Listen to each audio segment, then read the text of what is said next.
Sony was that they got a very intimate look into consumer analytics that nobody was ever going to get because you don't release a movie that way. Now they didn't release a movie that way.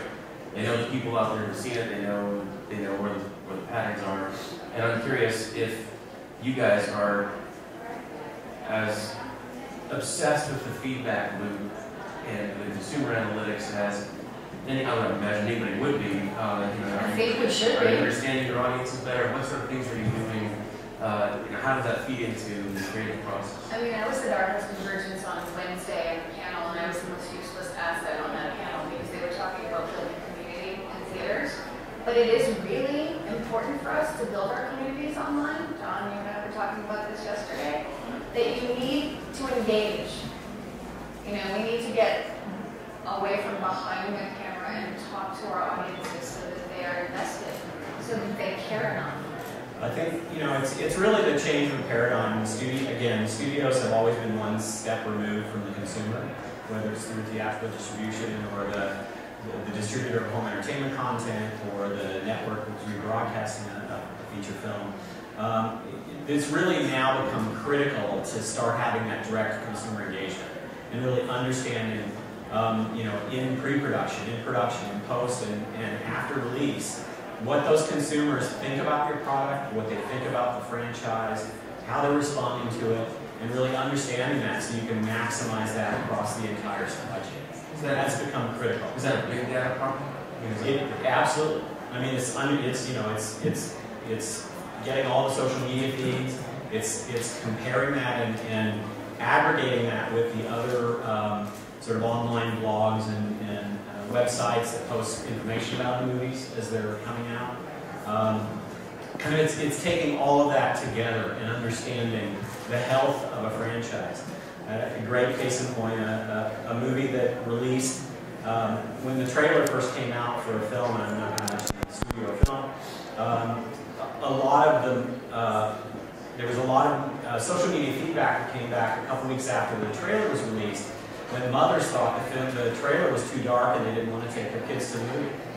And unfortunately, that information got back to the studio too late for them to make a difference for the opening weekend.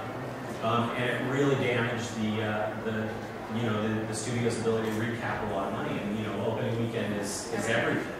Especially in a big studio. So it's really now become more and more critical to understand the health of a franchise. You put a trailer out there, and within seconds, you need to understand if it's trending positive, trending negatively, if people are saying good things, bad things, so you can make a quick change. You can parse those sentiments too. Absolutely, very, very. So I just have one comment about this. I'm not a big believer in analytics for creating material. I think that the audiences crave things that they haven't seen before. I think they want new, fresh ideas. They watch television shows that are not like other television shows, and that's why they're hits. And they watch movies because they're not like anything they've seen before. And sequels tend to gradually erode because the audience is, generally is starting to get bored of it. And but I'm a believer in the analytics for the marketing of those films. You actually go to see, you can go test your film and you see what the audience is actually saying about different parts of it. You can test your trailers and see what they think of that. You can test your posters and see what you think of. That's all great. But I think when it comes to like, let's do an analysis and figure out what the audience wants to see. Created by committee and making a film, I think it does not. Right. But I think at least understanding what those consumers think. Are you saying that it's a good thing to have a committee making a movie? No, thank God. No. You can't even ask my team. I'm like, I say, do you not like this? I'm like, I don't care. I don't. Certainly want to have a laugh, but I don't want to put you wrestle down everybody. But when I went to go make a deal for Dallas Buyers Club, one of the things we had to do was pay back $2 million in 10 years of development of that script from Universal, and there were like 8 scripts of it, and we actually shot. The reason why the film got made at the end is because the writers got to come up with a thing about 3 years before saying that if a writer has a script and it never gets made by a studio for 10 years, they can have the script back. And we made that script, but we had to absorb or at least I ended up working out in front of Universal for 8 different projects, the 8 different screenplays that they developed with different directors and actors and whatever. And one of them even was like a CSI episode where the good cops are trying to track down the bad guy and want to run Woodruff. I'm like, really? Now that is classic Hollywood studio creativity. What about here at Sundance? Are you guys looking at social media stuff here? So is there a feedback loop?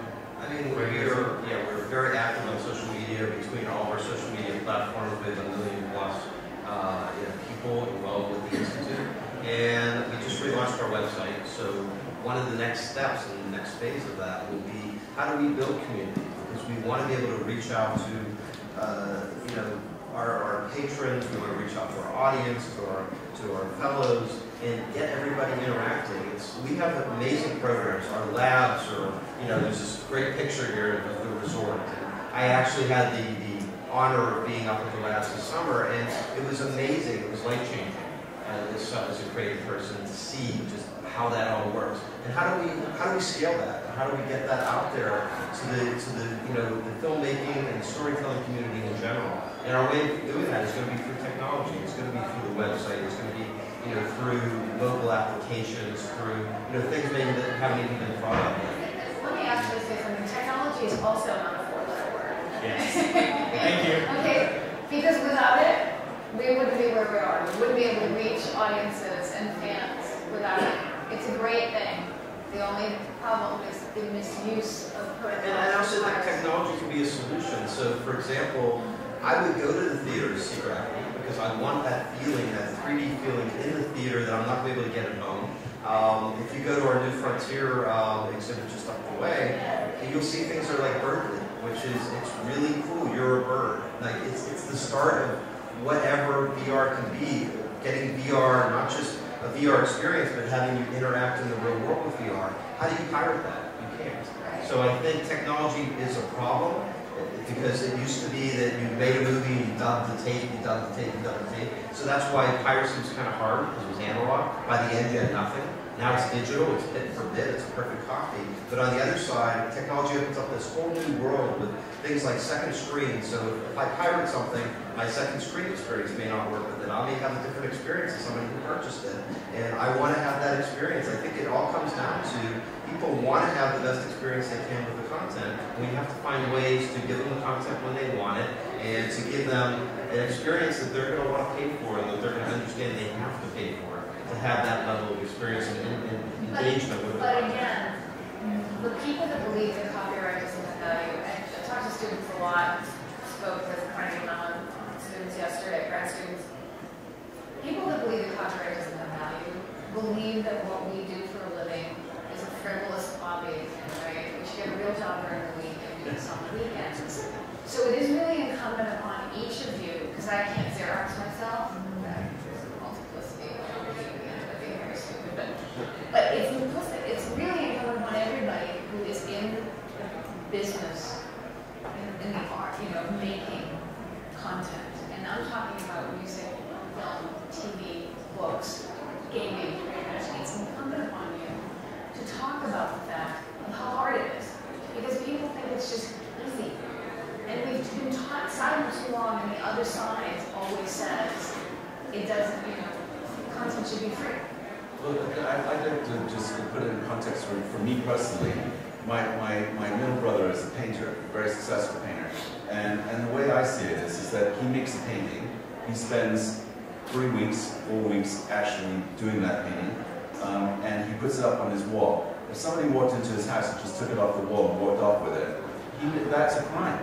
If he had opened the door and said to the guy, that's okay, you can come and take it if you want it, that's another thing. And I think that extrapolates out to what we're doing.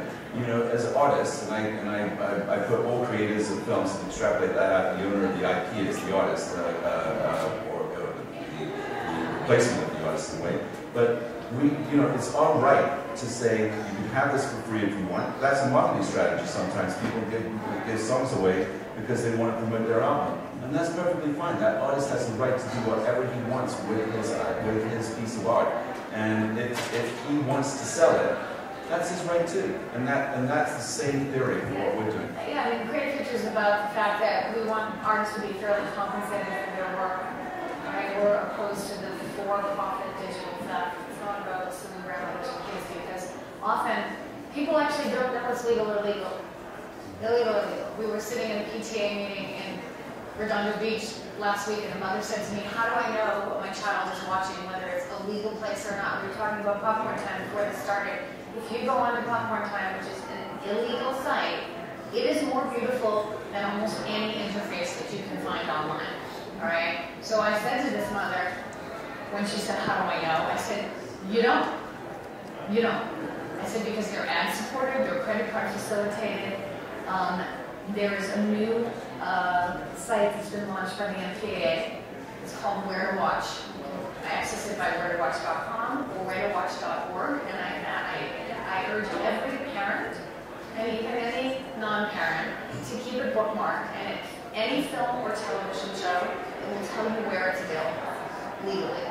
My greatest hope, and I think this is going to happen, is that Google either buys a studio or gets into the distribution of films, because then they will see the value of IP and they won't be directing people to pirate sites on their sites. When I was at Disney in mastering, we had a presentation where I had security, and when you did a Google search for Finding Nemo at the time, you did a Google search on Finding Nemo DVD, the number 3 site that came up was a pirate site. Wait, I'm going to put one better. So Interview opened day and date on Christmas Day.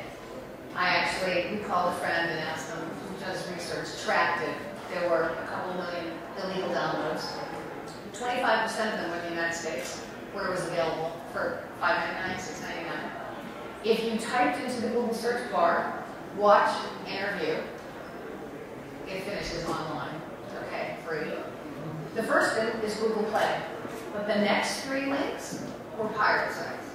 Now, it doesn't even make any sense. Why would Google undermine their own business in selling it? But for those who don't understand it is, they get money for every click. So there are more clicks on pirate sites often than there are on legitimate sites. So it doesn't behoove them until, as Cassian said, pray they buy a studio. Well, the other thing I want to add that we're doing here at Sundance is we want to make it easier for filmmakers to get their films out there. So we have a program called Artist Services. And if you've done something for the Institute, you've gone for our labs, or have a film here at the festival, and not all the films sell, I mean a lot of movies do, we have this group and they help you to get your movie out there, to get distribution, which is really what artists want.